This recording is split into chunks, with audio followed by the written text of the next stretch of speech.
Hello and வணக்கம் மக்களே, நான் தான் செஞ்சேன், திரும்பி வந்துட்டேன். இன்றைக்கி ஒரு இன்ட்ரெஸ்டிங்கான டாபிக் பற்றி தான் பேச போகிறோம். நிறைய இடங்களில் வந்துட்டு இதை ஆல்ரெடி பேசியிருப்பாங்க, பட் இந்த side of perspective of things வந்துட்டு யாருமே சொல்லலைன்னு எனக்கு தோணுச்சு. அதனால் சரி நம்ம சொல்லுவோம் அப்படின்ட்டு இந்த வீடியோ. ஸோ வீடியோக்குள்ளே போயிடலாமா? இன்றைக்கி நம்ம பேச போகிறது வந்துட்டு ChatGPT எப்படி ஒர்க் ஆகுது, ஹவு ChatGPT ஒர்க்ஸ், அதை பற்றி பேச போகிறோம். பட் அதுக்கு முன்னாடி ஏஐனா என்ன, அதில் என்னென்னலாம் இருக்குது அப்படின்றதான் பேச போகிறோம். ஸோ இனிஷியலாக வந்துட்டு கம்ப்யூட்டர்ஸ்லாம் கண்டுபிடிச்சப்போ நார்மலாக தேவர் நத்திங் மோர் தென் அ கேல்குலேட்டர். நம்ம சொல்கிற கேல்குலேஷன்ஸை பர்ஃபார்ம் பண்ணும், அவ்வளோதான். அதுக்கப்புறம் கொஞ்சம் கொஞ்சம் டெக்னாலஜி வளர வளர வந்துட்டு அது ஒவ்வொரு டாஸ்க்கை பெட்டராக பர்ஃபார்ம் பண்ண ஆரம்பிச்சு. ஃபார் எக்ஸாம்பிள் வேர்ட் ப்ராசஸிங் பண்ணுச்சு, ஸ்ப்ரெட்ஷீட்ஸ் பண்ணுச்சு, இந்த மாதிரி நிறைய ஒவ்வொரு டாஸ்க்காக வந்துட்டு அது கொஞ்சம் கொஞ்சமாக இம்ப்ரூவ் பண்ணிகிட்டே வந்துச்சு. இருந்தாலும் ஒரு டாஸ்க்கை வந்துட்டு நம்ம பண்ணுறோன்னா நமக்கு ஹியூமன்ஸ்க்கு வந்துட்டு ஒரு இன்டெலிஜென்ஸ் இருக்கும். ஃபார் எக்ஸாம்பிள் வந்துட்டு ஒரு 2 லேன் ரோடில் நம்ம கார் ஓட்டுறோம்னா ஆப்போசிட்டில் திடீர்னு ஏதாவது ரோட் பிளாக் ஆகிடுச்சுன்னா நம்ம காரை டேர்ன் பண்ணுவோம். ஸோ அதே மாதிரி வந்துட்டு ஒரு ஹியூமனோட பிஹேவியரை மிமிக் பண்ணுறதுக்காக ஒரு கம்ப்யூட்டருக்கு இன்டெலிஜென்ஸ் கொடுக்கறது தான் வந்துட்டு ஆர்டிஃபிஷியல் இன்டெலிஜென்ஸ். ஏஐ வந்துட்டு 2022 அந்த டைமில் தான் எல்லாம் பேச ஆரம்பிக்கிறாங்களா அப்படின்னா வந்துட்டு நோ.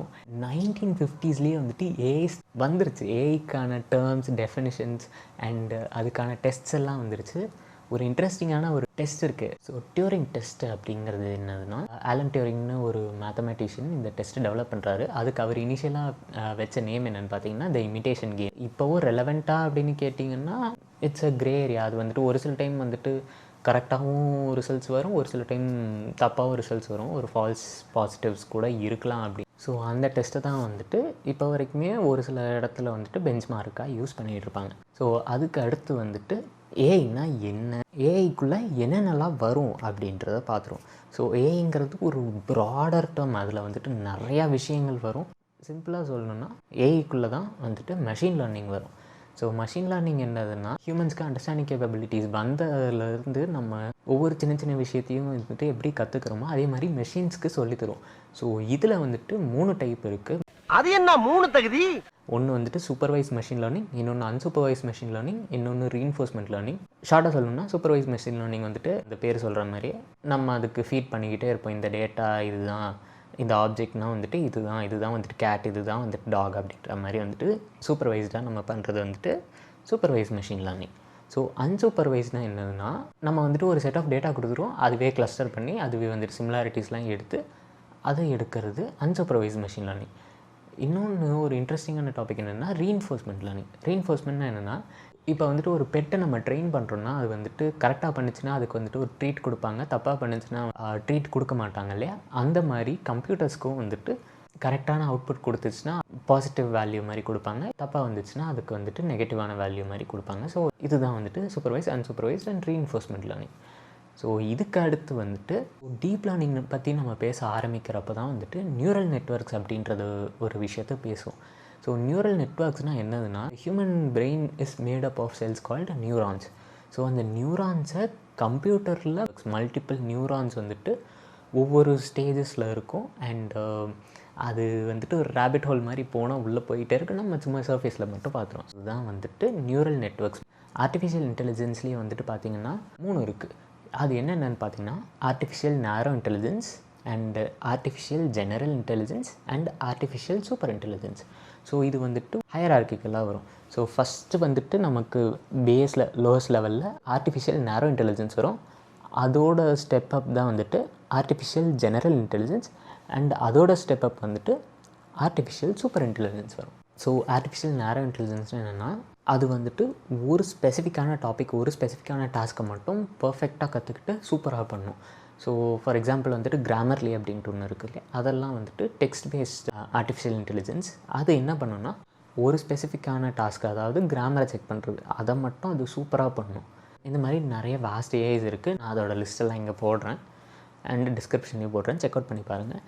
ஸோ இதுக்கு அடுத்த லெவலாக இருக்கிறது தான் வந்துட்டு ஏஜிஐ, ஆர்டிஃபிஷியல் ஜெனரல் இன்டெலிஜென்ஸ். அது என்ன சொல்கிறாங்கன்னா, ஒரு ஹியூமன் அளவுக்கு ஈக்குவலான இன்டெலிஜென்ஸ், ஈக்குவலான டெசிஷன் மேக்கிங் கேப்பபிலிட்டிஸோடு வரும் அப்படின்ட்டு சொல்கிறாங்க. அதாவது இப்போ வரைக்கும் இருக்க ஏஐஸ் எல்லாமே வந்துட்டு நம்ம ஒரு ப்ராம்ப்ட் கொடுத்தோம், நம்ம ஒரு டாஸ்க்கு கொடுத்தோன்னா அந்த டாஸ்க்கை பண்ணும், அதுவாக யோசித்து எதுவுமே பண்ணாது. நீங்கள் சொல்லலாம் இந்த imagine and right a story அப்படின்ற மாதிரி நம்மலாம் சொல்கிறோமே ChatGPT பண்ணுது அப்படின்னா வந்துட்டு அது எல்லாமே வந்துட்டு இன்ஃபேக்ட் நம்ம ஒரு டாபிக் தரோம், அதனால் அது அந்த டாப்பிக்கில் பண்ணுது. அப்படி இல்லை நீங்கள் எந்த டாப்பிக்குமே தரலனால அது வந்துட்டு ஜென்ரலாக இருக்க ஒரு 15-20 டாபிக்ஸ்லேருந்து ஏதோ ஒன்று எடுத்து அது எல்லாத்தையும் கலந்து ஒன்று பண்ணும். அது வந்துட்டு ஏஜிஐ கிடையாது.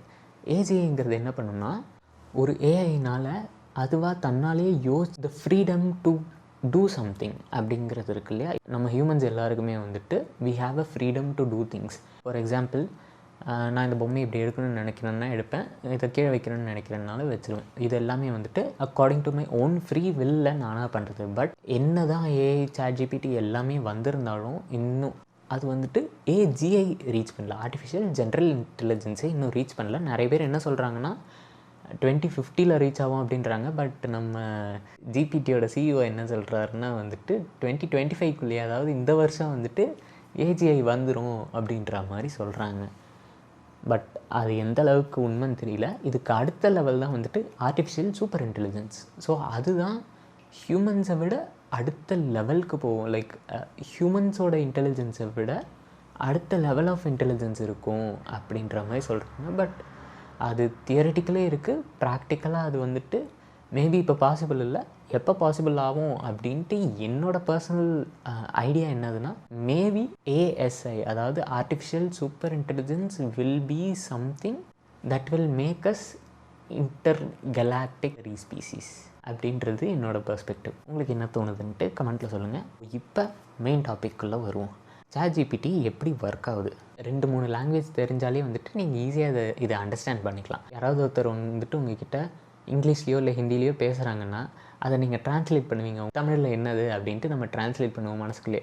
ஒரு ஹியூமன் கான்வர்சேஷனில் இந்த மாதிரி நடக்கும். ChatGPT மாதிரி லார்ஜ் லாங்குவேஜ் மாடல்ஸ்லாம் எப்படி ஒர்க் பண்ணுது அப்படின்ட்டு கேட்டிங்கன்னா நம்ம ஒரு ப்ராம்ப்ட் டைப் பண்ணுவோம், அந்த டெக்ஸ்ட்டை வந்துட்டு அதை செக்மெண்ட் பண்ணிடும்.